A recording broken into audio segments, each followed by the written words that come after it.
এবছরের সবচেয়ে হাইপড ভারতীয় সিনেমা পুষ্পা 2। আল্লু অর্জুন, রশ্মিকা মান্দানা ও ফাহাদ ফাসিলের সিনেমাটি এখন পর্যন্ত 2024 সালের সবচেয়ে ট্রেন্ডিং টিজারে রয়েছে। পুষ্পা ছবির তুমুল জনপ্রিয়তার পর এর সিকুয়াল পুষ্পা দ্য রুল নিয়ে নেটিজেনদের জল্পনা কল্পনার শেষ নেই।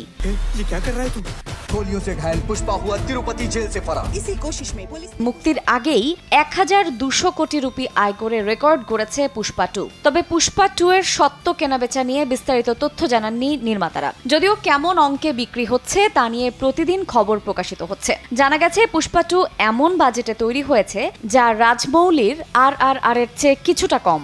আপাতত ধারণা করা হচ্ছে আল্লু অর্জুন ও সিনেমার পুরো দল প্রায় 500 কোটি রুপি ব্যয় করেছে। ছবিতে একটি গানের সিকোয়েন্স রয়েছে যার খরচ প্রায় 60 কোটি রুপি।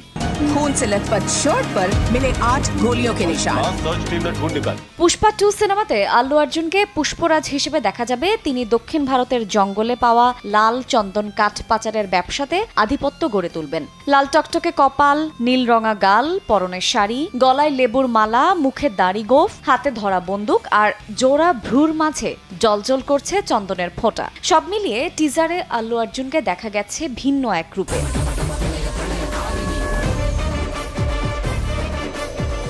এদিকে পুষ্পা ছবিতে অনবদ্য অভিনয়ের জন্য জাতীয় পুরস্কার পেয়েছেন আল্লু অর্জুন। রাতারাতি আন্তর্জাতিক অঙ্গনে জনপ্রিয় তারকা হিসেবে নিজেকে মেলে ধরেন তিনি। তবে এবার যেন পুষ্পা থেকেও আরো বড় করে আসতে চলেছে এর সিকুয়াল। তামিল, তেলেগু, মালায়ালাম, কন্নড়, হিন্দি ছাড়াও বাংলাতেও মুক্তি পাবে পুষ্পা 2। জানা গেছে এবার সে ছবির গানে কণ্ঠ দিতে চলেছেন বাংলার জনপ্রিয় গায়ক তিমির বিশ্বাস।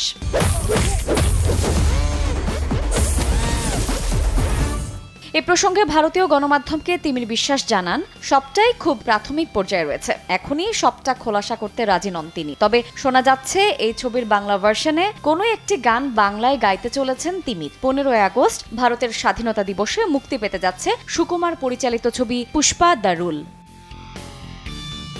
শায়লা রহমান ইমা, সময় সংবাদ।